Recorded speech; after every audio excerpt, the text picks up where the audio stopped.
Chapter 8 The Camel Trader of Babylon. The hungrier one becomes, the clearer one's mind works.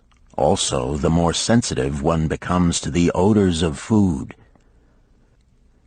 Tarkad, the son of Azure, certainly thought so. For 2 whole days he had tasted no food except 2 small figs purloined from over the wall of a garden. Not another could he grab before the angry woman rushed forth and chased him down the street. Her shrill cries were still ringing in his ears as he walked through the marketplace. They helped him to restrain his restless fingers from snatching the tempting fruits from the baskets of the market women. Never before had he realized how much food was brought to the markets of Babylon and how good it smelled. Leaving the market, he walked across to the inn and paced back and forth in front of the eating house. Perhaps here he might meet someone he knew, someone from whom he could borrow a copper that would gain him a smile from the unfriendly keeper of the inn and, with it, a liberal helping. Without the copper, he knew all too well how unwelcome he would be. In his abstraction, he unexpectedly found himself face to face with the one man he wished most to avoid, the tall, bony figure of Dabasir, the camel trader. Of all the friends and others from whom he had borrowed small sums, Dabasir made him feel the most uncomfortable because of his failure to keep his promises to repay promptly. Dabasir's face lighted up at the sight of him. "Ha! 'Tis Tarkad! Just the one I have been seeking, that he might repay the 2 pieces of copper which I lent him a moon ago. Also the piece of silver which I lent to him before that. We are well met. I can make good use of the coins this very day. What say, boy, what say?" Tarkad stuttered, and his face flushed. He had naught in his empty stomach to nerve him to argue with the outspoken Dabasir. "I am sorry, very sorry," he mumbled weakly. "But this day I have neither the copper nor the silver with which I could repay." "Then get it," Dabasir insisted. "Surely thou canst get hold of a few coppers and a piece of silver to repay the generosity of an old friend of thy father, who aided thee whence thou wast in need." "'Tis because ill fortune does pursue me that I cannot pay." "Ill fortune! Wouldst blame the gods for thine own weakness? Ill fortune pursues every man who thinks more of borrowing than of repaying. Come with me, boy, while I eat. I am hungry, and I would tell thee a tale." Tarkad flinched from the brutal frankness of Dabasir, but here at least was an invitation to enter the coveted doorway of the eating house. Dabasir pushed him to a far corner of the room where they seated themselves upon small rugs. When Koskor, the proprietor, appeared smiling, Dabasir addressed him with his usual freedom. "Fat lizard of the desert, bring to me a leg of the goat, very brown with much juice, and bread and all of the vegetables, for I am hungry and want much food. Do not forget my friend here. Bring to him a jug of water. Have it cooled, for the day is hot." Tarkad's heart sank. Must he sit here and drink water while he watched this man devour an entire goat leg? He said nothing. He thought of nothing he could say. Dabasir, however, knew no such thing as silence. Smiling and waving his hand good-naturedly to the other customers, all of whom knew him, he continued. "I did hear from a traveler just returned from Urfa of a certain rich man who has a piece of stone cut so thin that one can look through it. He put it in the window of his house to keep out the rains. It is yellow, so this traveler does relate, and he was permitted to look through it, and all the outside world looks strange and not like it really is. What say you to that, Tarkad? Thinkest all the world could look to a man a different color from what it is?" "I dare say," responded the youth, much more interested in the fat leg of goat placed before Dabasir. Well, I know it to be true, for I, myself, have seen the world all of a different color from what it really is, and the tale I am about to tell relates how I came to see it in its right color once more. "Tabasir will tell a tale," whispered a neighboring diner to his neighbor and dragged his rug close. Other diners brought their food and crowded in a semicircle. They crunched noisily in the ears of Tarkat and brushed him with their meaty bones. He alone was without food. Tabasir did not offer to share with him, nor even motion him to a small corner of the hard bread that was broken off and had fallen from the platter to the floor. "The tale that I am about to tell," began Tabasir, pausing to bite a goodly chunk from the goat leg, "relates to my early life and how I came to be a camel trader. Didst anyone know that I once was a slave in Syria?" A murmur of surprise ran through the audience, to which Tabasir listened with satisfaction. "When I was a young man," continued Tabasir after another vicious onslaught on the goat leg, "I learned the trade of my father, the making of saddles. I worked with him in his shop and took to myself a wife. Being young and not greatly skilled, I could earn but little, just enough to support my excellent wife in a modest way. I craved good things which I could not afford. Soon I found that the shopkeepers would trust me to pay later, even though I could not pay at the time. Being young and without experience, I did not know that he who spends more than he earns is sowing the winds of needless self-indulgence from which he is sure to reap the whirlwinds of trouble and humiliation. So I indulged my whims for fine raiment and bought luxuries for my good wife and our home beyond our means. I paid as I could, and for a while all went well. But in time I discovered I could not use my earnings both to live upon and to pay my debts. Creditors began to pursue me to pay for my extravagant purchases, and my life became miserable. I borrowed from my friends, but could not repay them either. Things went from bad to worse. My wife returned to her father, and I decided to leave Babylon and seek another city where a young man might have better chances. For 2 years I had a restless and unsuccessful life working for caravan traders. From this I fell in with a set of likable robbers who scoured the desert for unarmed caravans. Such deeds were unworthy of the son of my father, but I was seeing the world through a colored stone and did not realize to what degradation I had fallen. We met with success on our first trip, capturing a rich haul of gold and silks and valuable merchandise. This loot we took to Ganir and squandered. The second time we were not so fortunate. Just after we had made our capture, we were attacked by the spearsmen of a native chief to whom the caravans paid for protection.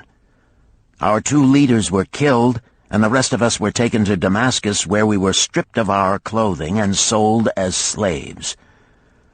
I was purchased for 2 pieces of silver by a Syrian desert chief. With my hair shorn and but a loincloth to wear, I was not so different from the other slaves. Being a reckless youth, I thought it merely an adventure until my master took me before his 4 wives and told them they could have me for a eunuch. Then, indeed, did I realize the hopelessness of my situation. These men of the desert were fierce and warlike. I was subject to their will without weapons or means of escape. Fearful I stood as those 4 women looked me over. I wondered if I could expect pity from them. Sira, the first wife, was older than the others. Her face was impassive as she looked upon me. I turned from her with little consolation. The next was a contemptuous beauty who gazed at me as indifferently as if I had been a worm of the earth. The 2 younger ones tittered as though it were all an exciting joke. It seemed an age that I stood waiting sentence. Each woman appeared willing for the others to decide. Finally, Sira spoke up in a cold voice. "Of eunuchs we have plenty, but of camel tenders we have few, and they are a worthless lot. Even this day I would visit my mother who is sick with the fever, and there is no slave I would trust to lead my camel. Ask this slave if he can lead a camel." My master thereupon questioned me, "What know you of camels?" Striving to conceal my eagerness, I replied, "I can make them kneel, I can load them, I can lead them on long trips without tiring. If need be, I can repair their trappings." "The slave speaks forward enough," observed my master. "If thou so desire, Sira, take this man for thy camel tender." So I was turned over to Sira, and that day I led her camel upon a long journey to her sick mother. I took the occasion to thank her for her intercession, and also to tell her that I was not a slave by birth, but the son of a freeman, an honorable saddle-maker of Babylon. I also told her much of my story. Her comments were disconcerting to me, and I pondered much afterward on what she said. "How can you call yourself a free man when your weakness has brought you to this? If a man has in himself the soul of a slave, will he not become one, no matter what his birth, even as water seeks its level? If a man has within him the soul of a free man, will he not become respected and honored in his own city in spite of his misfortune?" For over a year I was a slave and lived with the slaves, but I could not become as one of them. One day Sira asked me, "In the eventime, when the other slaves can mingle and enjoy the society of each other, why dost thou sit in thy tent alone?" To which I responded, "I am pondering what you have said to me. I wonder if I have the soul of a slave. I cannot join them, so I must sit apart." "I, too, must sit apart," she confided. "My dowry was large, and my lord married me because of it. Yet he does not desire me. What every woman longs for is to be desired. Because of this, and because I am barren and have neither son nor daughter, must I sit apart. Were I a man, I would rather die than be such a slave, but the conventions of our tribe make slaves of women." "What think thou of me by this time?" I asked her suddenly. "Have I the soul of a man, or have I the soul of a slave?" "Have you a desire to repay the just debts you owe in Babylon?" she parried. "Yes, I have the desire, but I see no way." "If thou contentedly let the years slip by and make no effort to repay, then thou hast but the contemptible soul of a slave. No man is otherwise who cannot respect himself, and no man can respect himself who does not repay honest debts." "But what can I do who am a slave in Syria?" "Stay a slave in Syria, thou weakling." "I am not a weakling," I denied hotly. "Then prove it." "How?" "Does not thy great king fight his enemies in every way he can and with every force he has? Thy debts are thy enemies. They ran thee out of Babylon. You left them alone, and they grew too strong for thee. Hadst fought them as a man, thou couldst have conquered them and been one honored among the townspeople. But thou had not the soul to fight them, and behold, thy pride hast gone down until thou art a slave in Syria." Much I thought over her unkind accusations, and many defensive phrases I worded to prove myself not a slave at heart. But I was not to have the chance to use them. 3 days later, the maid of Sira took me to her mistress. "My mother is again very sick," she said. "Saddle the 2 best camels in my husband's herd. Tie on waterskins and saddlebags for a long journey. The maid will give thee food at the kitchen tent." I packed the camels, wondering much at the quantity of provisions the maid provided, for the mother dwelt less than a day's journey away. The maid rode the rear camel which followed, and I led the camel of my mistress. When we reached her mother's house, it was just dark. Sira dismissed the maid and said to me, "Dabasir, hast thou the soul of a free man, or the soul of a slave?" "The soul of a free man," I insisted. "Now is thy chance to prove it. Thy master hath imbibed deeply, and his chiefs are in a stupor. Take then these camels and make thy escape. Here in this bag is raiment of thy master's to disguise thee. I will say thou stole the camels and ran away while I visited my sick mother." "Thou hast the soul of a queen," I told her. "Much do I wish that I might lead thee to happiness."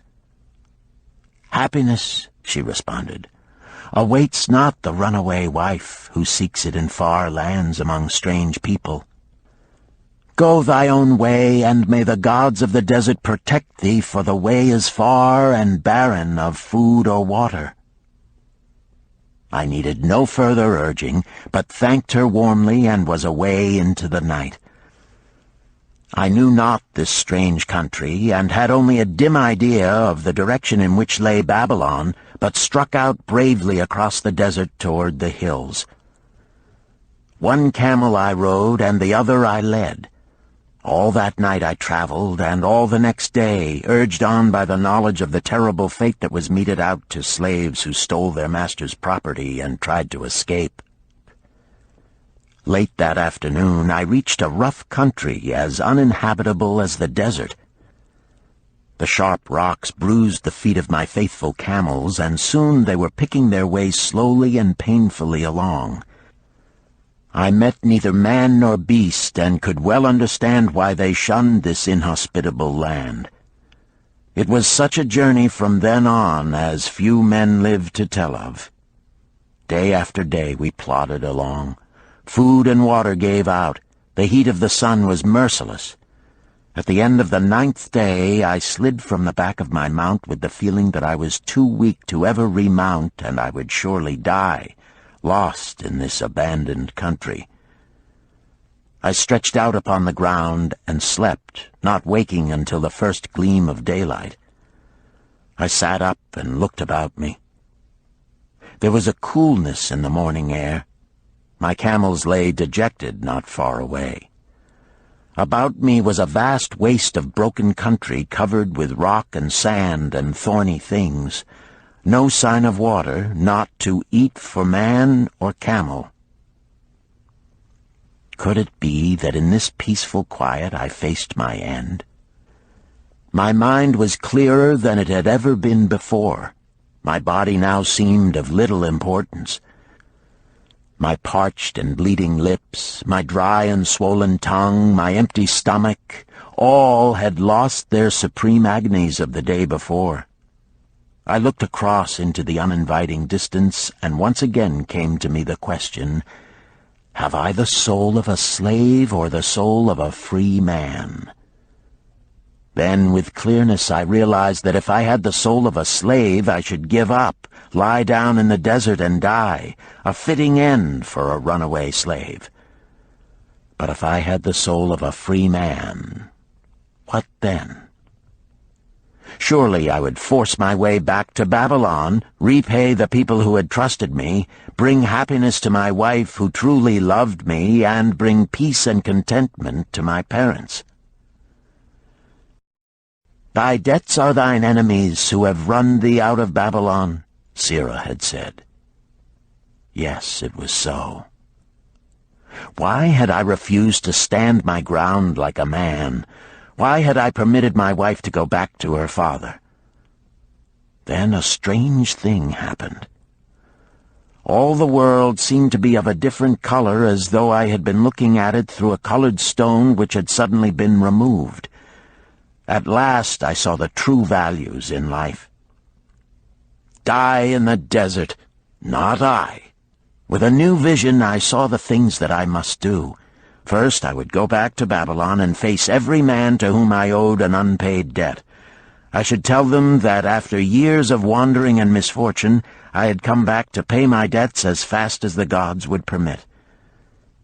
Next, I should make a home for my wife and become a citizen of whom my parents should be proud. My debts were my enemies, but the men I owed were my friends, for they had trusted me and believed in me. I staggered weakly to my feet. What mattered hunger? What mattered thirst? They were but incidents on the road to Babylon. Within me surged the soul of a free man going back to conquer his enemies and reward his friends. I thrilled with the great resolve. The glazed eyes of my camels brightened at the new note in my husky voice. With great effort, after many attempts, they gained their feet. With pitiful perseverance, they pushed on toward the north, where something within me said we would find Babylon. We found water. We passed into a more fertile country where were grass and fruit. We found the trail to Babylon because the soul of a free man looks at life as a series of problems to be solved, and solves them, while the soul of a slave whines, "What can I do who am but a slave?" How about thee, Tarkad? Does thy empty stomach make thy head exceedingly clear? Art ready to take the road that leads back to self-respect? Canst thou see the world in its true color? Hast thou the desire to pay thy honest debts, however many they may be, and once again be a man respected in Babylon? Moisture came to the eyes of the youth. He rose eagerly to his knees. Thou hast shown me a vision. Already I feel the soul of a free man surge within me. But how fared you upon your return? Questioned an interested listener. Where the determination is, the way can be found, Dabasir replied. I now had the determination, so I set out to find a way. First I visited every man to whom I was indebted, and begged his indulgence until I could earn that with which to repay. Most of them met me gladly. Several reviled me, but others offered to help me. One indeed did give me the very help I needed. It was Mathon, the gold lender. Learning that I had been a camel tender in Syria, he sent me to old Nebator, the camel trader, just commissioned by our good king to purchase many herds of sound camels for the great expedition. With him, my knowledge of camels I put to good use. Gradually, I was able to repay every copper and every piece of silver. Then at last I could hold up my head and feel that I was an honorable man among men. Again Dabasir turned to his food. "Kaskor, thou snail," he called loudly to be heard in the kitchen. "The food is cold. Bring me more meat fresh from the roasting. Bring thou also a very large portion for Tarkad, the son of my old friend, who is hungry and shall eat with me."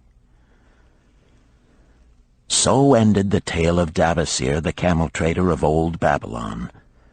He found his own soul when he realized a great truth, a truth that had been known and used by wise men long before his time. It has led men of all ages out of difficulties and into success, and it will continue to do so for those who have the wisdom to understand its magic power. It is for any man to use who reads these lines. Where the determination is, the way can be found.